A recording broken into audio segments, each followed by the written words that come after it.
Beauty calls and gives no warning. Shadows rise and wander on the day. In the twilight, in the quiet. I have one poem to start us off. I've read this several times here, a poem, Remember, by Joy Harjo, and she is now the poet laureate in our country. So I would like to share it one more time. Remember the sky that you were born under. Know each of the stars' stories. Remember the moon. Know who she is. I met her in a bar once in Iowa City. Remember the sun's birth at dawn. That is the strongest point of time. Remember sundown and the giving away tonight. Remember your birth, how your mother struggled to give you form and breath. You are evidence of her life and her mother's and hers. Remember your father. He is your life also. Remember the earth whose skin you are. Red earth, black earth, yellow earth, white earth, brown earth, we are earth. Remember the plants, trees, animal life, who all have their tribes, their families, their histories too. Talk to them, listen to them. They are alive poems. Remember the wind, remember her voice. She knows the origin of this universe. I heard her singing Kiowa war dance songs at the corner of 4th and Central once. Remember that you are all people and that all people are you. Remember that you are this universe and that this universe is you. Remember that all is in motion, is growing, is you. Remember that language comes from this. Remember the dance that language is, that life is. Remember. And that is our Joy Harjo.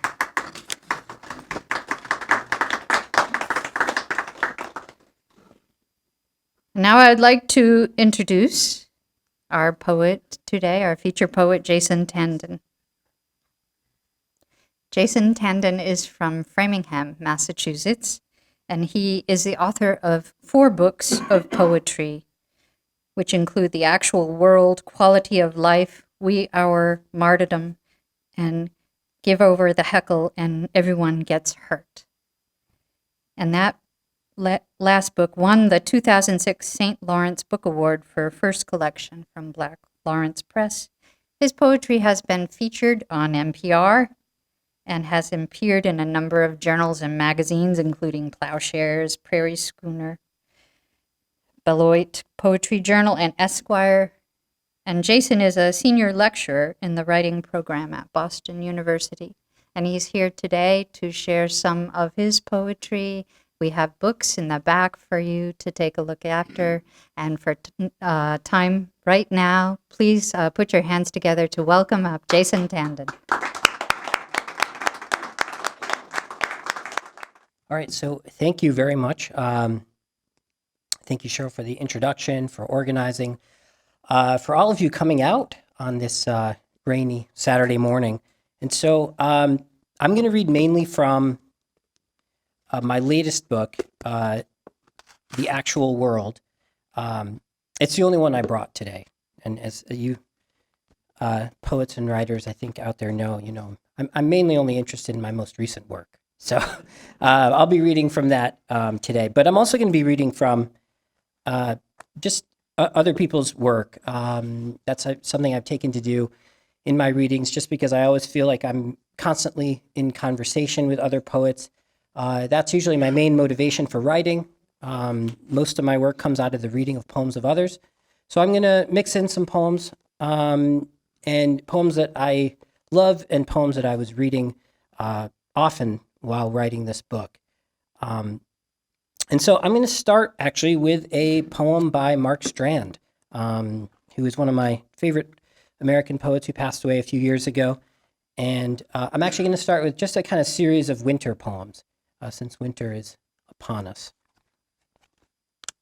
And so this one is called Lines for Winter by Mark Strand.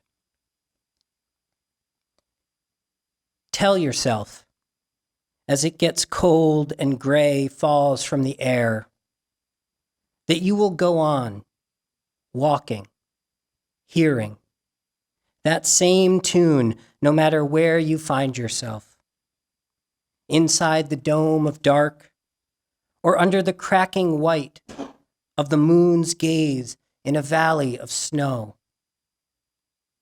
Tonight, as it gets cold, tell yourself what you know, which is nothing, but the tune your bones play as you keep going.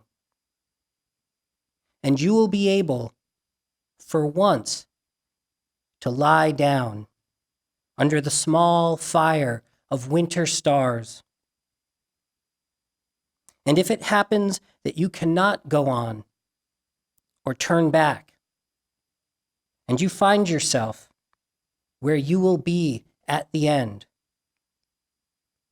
tell yourself, in that final flow of cold through your limbs, that you love what you are.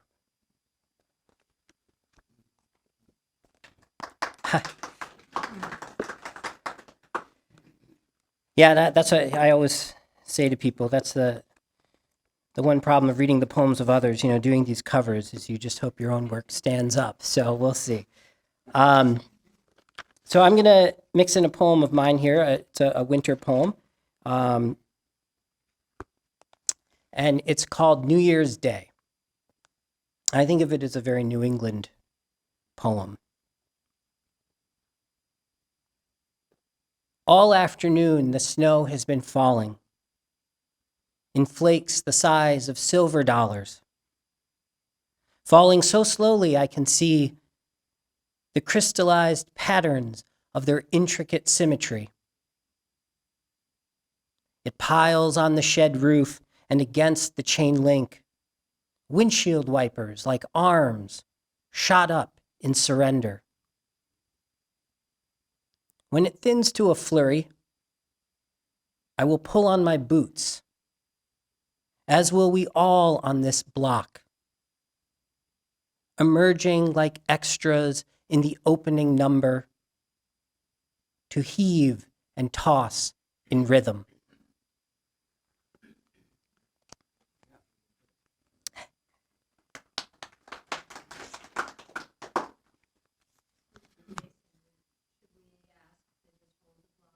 Oh, no, it's fine. Yeah, whatever. Honestly, whatever you guys are moved to do. And if you do have flowers, that you would like to toss, that I guess would be better than rotten tomatoes. So, no, yeah, whatever you guys like to do. So here's another winter poem that I'm going to mix in. And this is I wrote for a friend of mine who's the first person I ever met from New York City. And he's very, very comfortable in New York City and very uncomfortable when he leaves it. And I find him a very interesting guy. So I wrote this poem for him. It's called The Retreat. When the heat went out and the phone died on its cradle, we drove past the hum of a winch and a compressor's hydraulic sigh, to where stars blued in the night like chips of glacial ice. In the glow of an open stove, we sat at a table, large and lacquered, and the plate we passed between us seemed as if it were slowly drifting across a still river.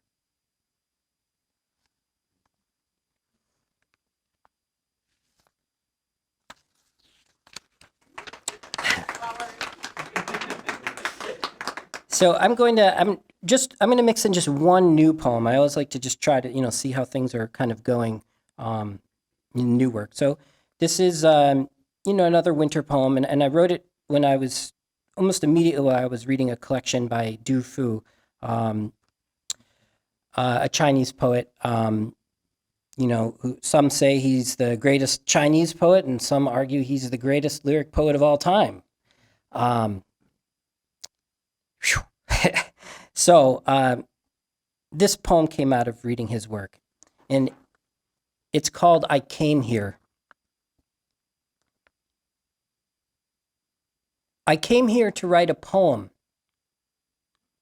and all I can do is look at the beam of a solstice moon lying across the lake. I came here to write a poem. All I can do is listen to the warped booms of water under its own frozen weight.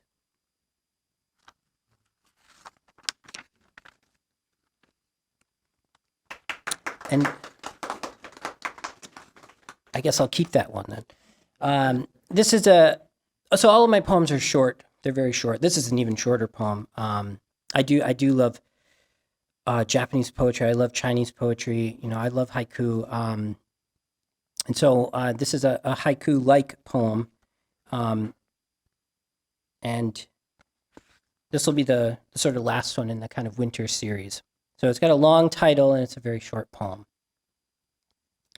And it's called Visiting a Friend Who Was Given 6 months to Live 11 years ago. He carved the venison into thick pink slices, poured the wine, and took my hand in prayer.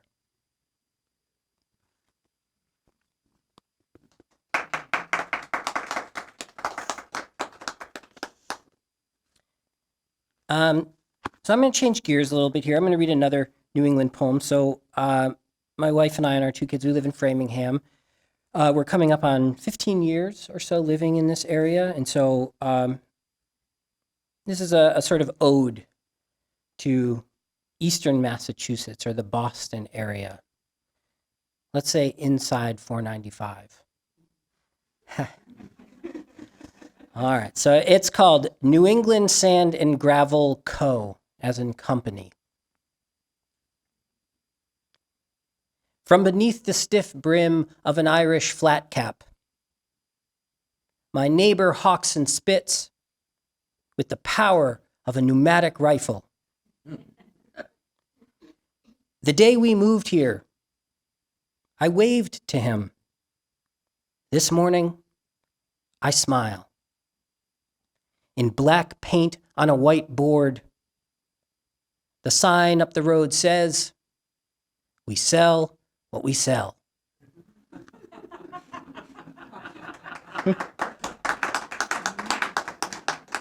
And now the New England Sand and Gravel Co. is a housing development of townhomes, luxury condos. So this next one is a lot of poems in the actual world. There's a lot of poems about just the passage of time and aging, poems about fatherhood. I'm sort of endlessly fascinated with being a parent. I find it a remarkable challenge to be a parent. And so these next 2 sort of deal with kind of poems about middle age. And this one is called Sudden Death in Middle Age. When I heard that he'd had a heart attack on a flight from Boston to Detroit, I went out to water the pots of sage that flourish with little attention on our west-facing stoop. Straining to hear the water seep through the soil, I saw an ant colony migrating in multiple files across the sidewalk. On my hands and knees, what had looked like an organized march was a frenzied mob of thousands trampling one another as if trapped inside a stadium riot. The way that painting by Seurat looks like a sunny day in the park. Crowds of people lounging on the banks of a blue river, but stand too close and the images divide into distinct dots of color that dizzy the head and nauseate.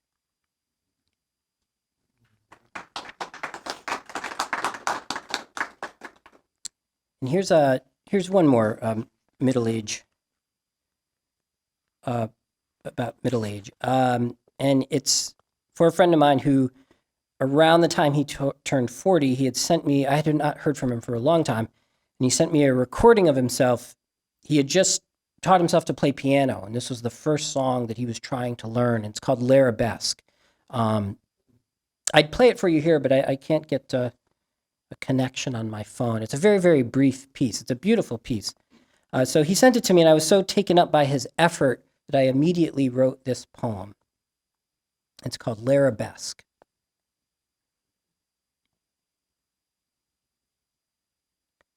In a small red room off the kitchen, a man enters the middle of his life. His wife and son are in the garden, and he lifts his fingers to the piano's yellowing keys. In the silence that follows, he knows his left hand was heavy, his 16th notes uneven. He feels the spade rasping in the loam, the floors of his heart flooding.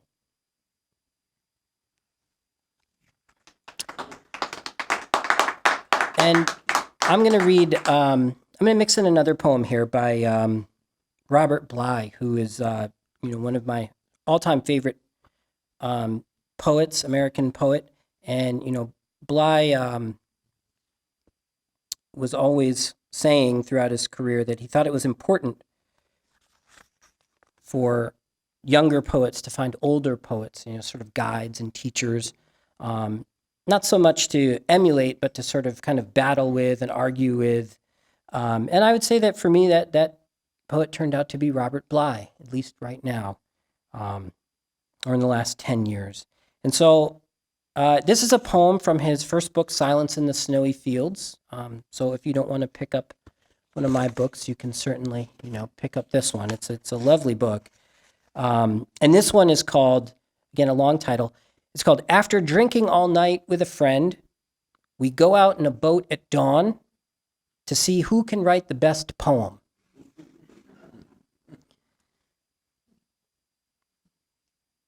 These pines, these fall oaks, these rocks, this water dark and touched by wind. I am like you dark boat, drifting over water fed by cool springs. Beneath the waters, since I was a boy, I have dreamt of strange and dark treasures, not of gold or strange stones, but the true gift beneath the pale lakes of Minnesota. This morning also, drifting in the dawn wind, I sense my hands, my shoes, and this ink drifting as all of this body drifts above the clouds of the flesh and the stone. A few friendships, a few dawns, a few glimpses of grass, a few oars weathered by the snow and the heat. So we drift toward shore, over cold waters, no longer caring if we drift or go straight.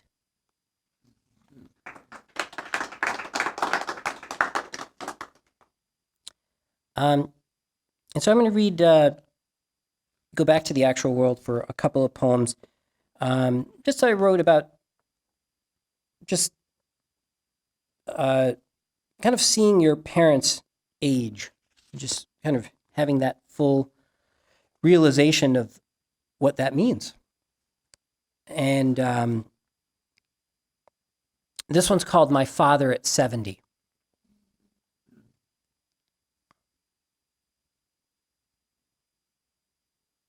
beyond the far shore, the winter hills, gray and barren. Not gray, my father says. Not barren. See how the valleys of leafless trees blur into purple, and the pines etch the ridges in blue. He nods above the highest peak, cluttered with passing clouds. See the waning crescent moon.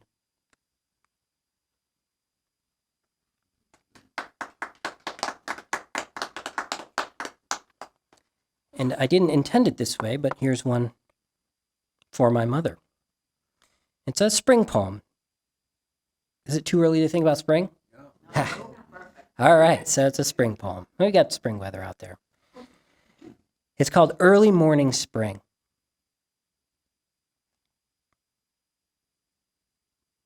Inside the house, my mother is waking in the same white nightgown she wore when I was a child. Her hair has turned white, as if blanched suddenly, and the half moons beneath her eyes are creviced and pale. At pond's edge, I watch an insect paddle its oars to a mass of jellied frog spawn. And in a pocket of lingering winter air, feel the ropes of my shoulders loosen.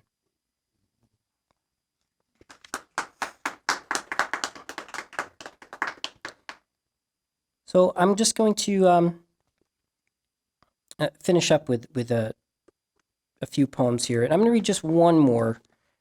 So we're coming up to the year anniversary of Mary Oliver's passing, who's a poet who I've long admired and reread, and I imagine many of you have as well.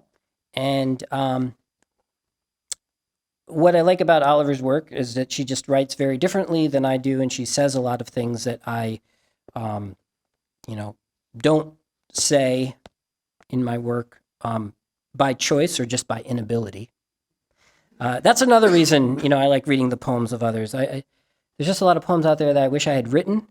I just don't have the talent to do so. So, this is a poem called What Is There Beyond Knowing? And then after this one, I'll just read a couple of short poems. What is there beyond knowing that keeps calling to me? I can't turn in any direction, but it's there. I don't mean the leaves' grip or shine, or even the thrush's silk song, but the far-off fires, for example, of the stars, heaven's slowly turning theater of light, or the wind playful with its breath, or time that's always rushing forward or standing still. In the same, what shall I say, moment. What I know, I could put into a pack, as if it were bread and cheese, and carry it on one shoulder. Important and honorable, but so small, while everything else continues unexplained and unexplainable. How wonderful it is to follow a thought quietly to its logical end. I have done this a few times, but mostly I just stand in the dark field, in the middle of the world, breathing in and out. Life so far doesn't have any other name but breath and light, wind and rain. If there's a temple, I haven't found it yet. I simply go on drifting in the heaven of the grass, and the weeds.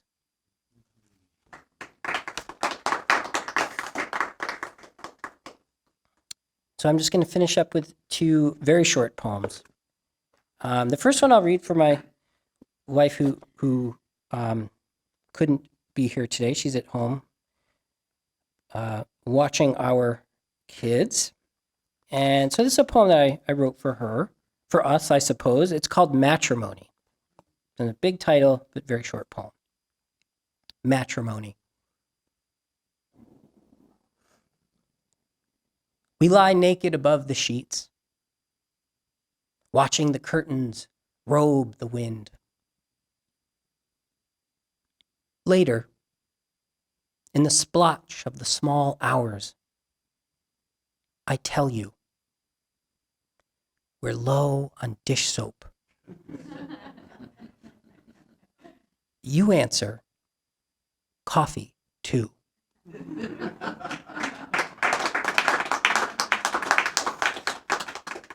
And here's one I'd like to leave you guys with. It's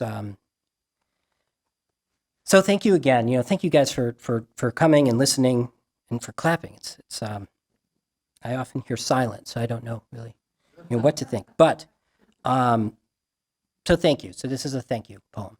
It's called Then. Somewhere there is music playing. A light is on. Someone is pouring drinks. Here, there is a table, a candle, sputtering in its melt. The stars, a bag of feed, torn and trailing in the sky. Thank you again. Thank you. The dreams we could not win. Under the flaming leaves, freezes the sky, it is the season grieves. Not you, not I.